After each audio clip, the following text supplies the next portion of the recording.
The rumours are getting stronger that Emmanuel and Remo Freuler will be leaving the City ground, but will players actually be coming in to replace them? Welcome to your Forest transfer news.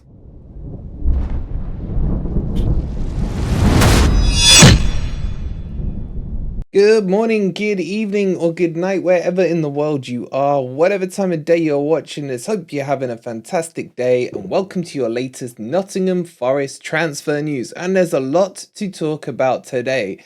Coming up, we'll be talking about the potential exit of Emmanuel and Remo Freuler. We'll be looking at a couple of keepers that have been linked, and one of them has made my jaw drop. We'll be giving you the latest setback on Tyler Adams as a so-called Big Six club or Top Six club come in for him. We've got an update on a striker that's been linked with Nottingham Forest before and another goalkeeper being linked. Plenty to talk about. Before we do it, as always, please don't forget to hit that like button. Subscribe to Forest Fan TV if you are new and have a look at this, ladies and gents. We've got one beautiful signed framed Forest shirt with a built-in TV and a sickeningly good looking frame from our friends at Football Prizes. Go get these tickets. These are gonna be hot potatoes. Make sure you're in for a chance to win it with the Insta prizes as well. This is the best frame I've seen them do for Nottingham Forest so far. So make sure you go check out the link. It's in the description down below. All right, let's start with the exits, man. There's a lot to talk about.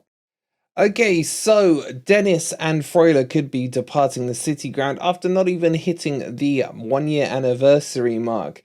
And it's kind of been on the cards with Dennis. I think it's been quite clear that he has not been in Cooper's favourites book all season. He did have a little stint where he played a few games, I think it was around end of Jan time, where I thought he was looking really good and would knock on and get better and better. And that chip goal against Newcastle, one of the best goals we scored this season, in my opinion. However, Dennis's representatives are now saying that he is open to discussions and would be happy to move, but only if the right move comes along.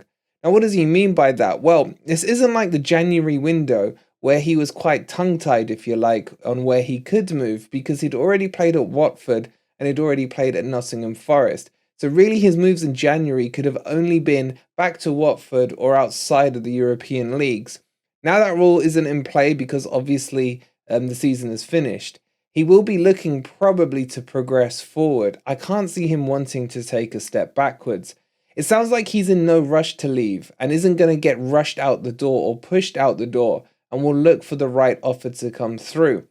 But then again, all the talks in January were that he was going to go and he still stayed because he wanted to prove his worth. Has he maybe lost a little of the mojo now that he tried after the January window and still couldn't, for whatever reason, cut it in Cooper's books? So maybe this story now is actually making sense.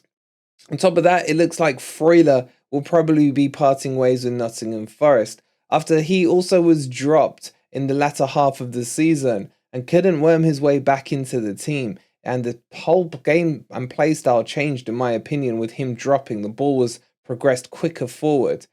It looks like he'll be out of the door as well. I do expect us to start seeing a lot more links of players leaving Nottingham Forest as the fat needs to be trimmed from the herd. So Freuler will probably go. Dennis, I don't think he'll survive the bullet this time, and I think I can see him going. I'm still not happy about it because I know there's a quality player in there. He's just not been given that run in the team. And he needs runs. Look at Johnson. Johnson didn't start the season off well, but Cooper backed him and kept playing him.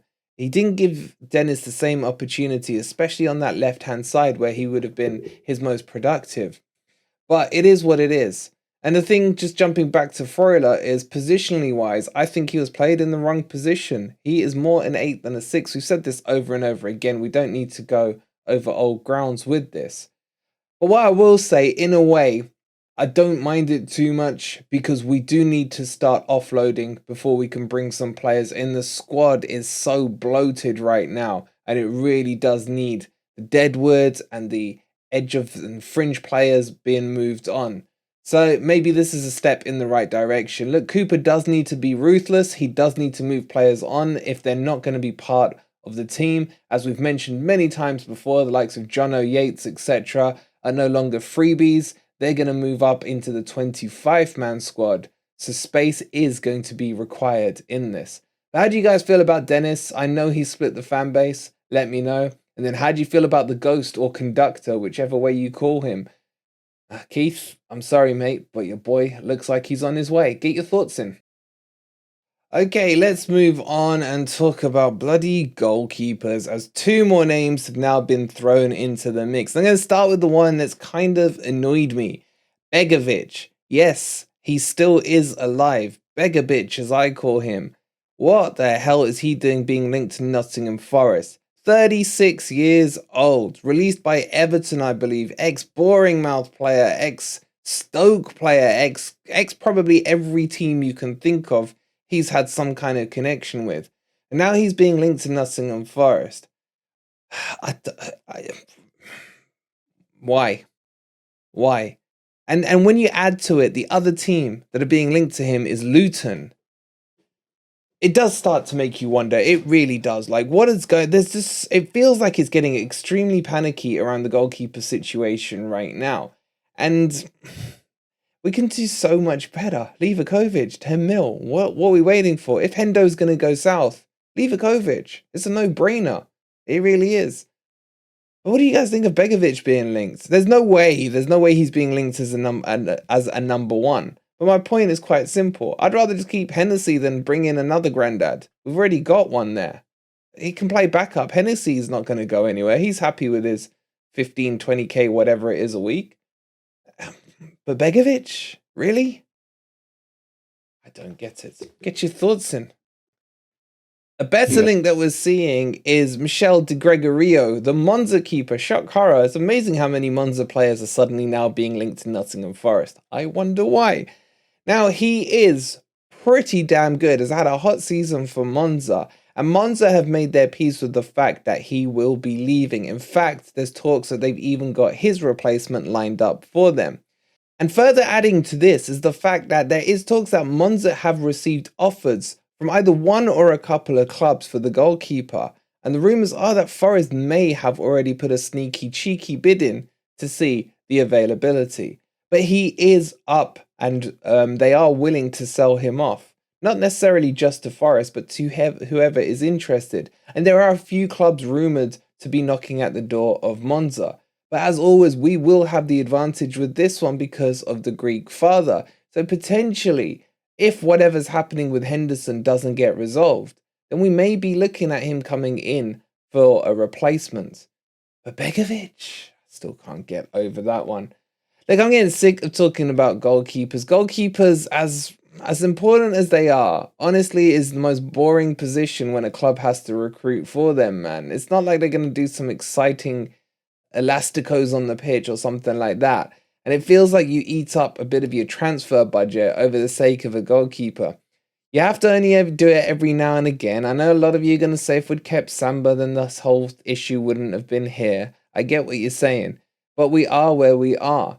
And let's just hope that this Hendo deal gets pulled through, because Manchester United is still slowballing everything. And it's just doing my head in. I don't want to talk about keepers anymore, but get your thoughts in on those two links. I know which one I would rather have at Forest.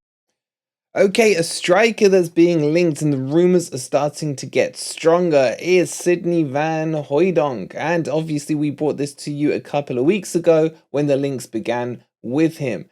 He is very keen to move and he's very keen to get either into the Premier League or top European football clubs, etc. But he's the kind of player at the age he is now that wants to start. More of a central striker, but can be used out on the wing. And the talks are, I don't like the talks, but here you go. These are the rumours and I'm just telling you what is being reported, and then obviously we'll share our opinions. He's being talked about potentially being the replacement for Brennan Johnson. And because he can play on either wing, but he isn't a winger by design. He, to me, looks more like a centre forward.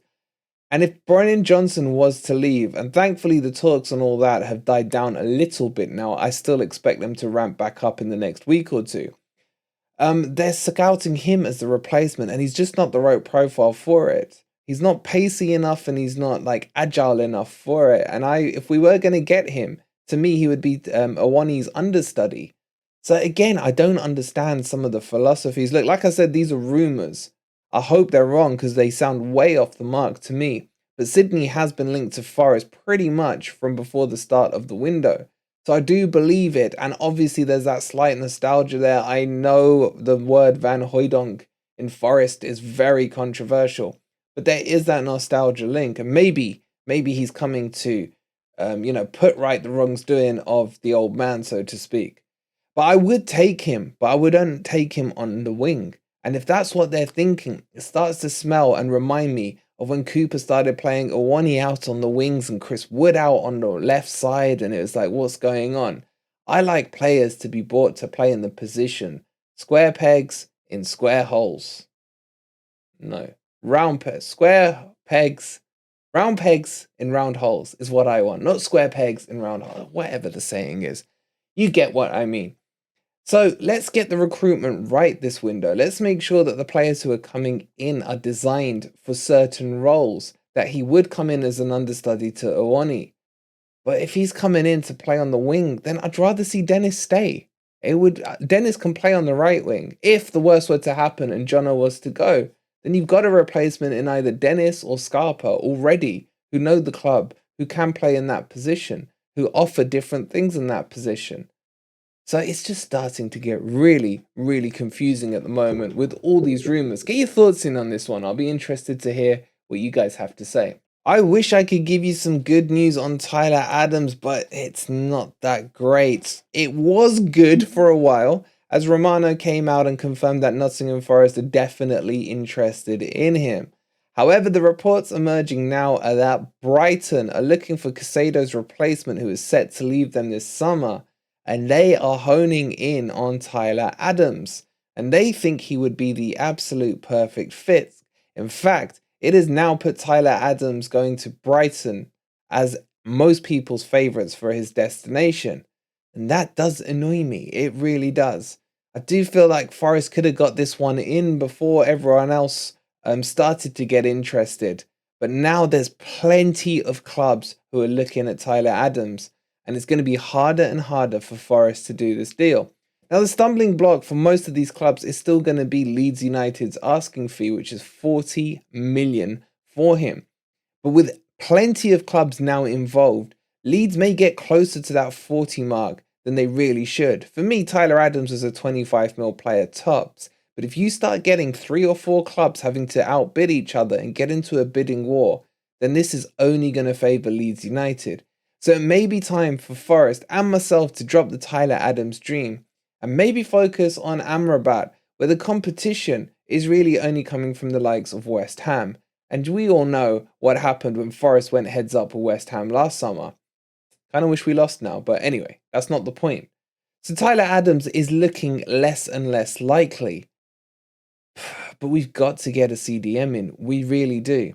And we've got to get a quality one who can command and dictate that midfield to the extent where they could play it on their own, so to speak, as they release other players to go forward. So how are you guys feeling about this Brighton link? Do you think the pull of Brighton and European football is enough, even though they are kind of a plastic club in my opinion and have no Premier League history or trophies to speak about? Would that European football be enough to sway Tyler Adams back? Or would he just be happy to leave Leeds with the promise of Premier League football at any club that would be interested? Get your thoughts in down below. Okay, so those are the main stories breaking at the moment with Nottingham Forest. As always, we will keep you up to date on any further developments, but it's your thoughts that I'm more interested in than anything else. Out of all those players, is it exciting you yet? I'll be honest, I'm still feeling in the same position as I did yesterday. I'm feeling a bit more in the dumps about Tyler Adams, so I just need to start seeing some bigger names linked. Yes, they need to be realistic, etc. But we've got to start doing some business quick. I will remind you all that the club and Cooper have said they wanted to get the business done early so that all these players would be ready and in for a full pre-season with Nottingham Forest. Now, I know it's easier said than done bringing players over the line, But it doesn't even feel like we've got to, a proper bidding stage on any of these players, apart from Chris Wood. On that note, thank you so much for watching. If you haven't already, please don't forget to hit that like button, subscribe to Forest Fan TV, and trust me, go get your tickets for this beauty. The link's in the description below. We'll catch you later on the next video. Come on, you Reds.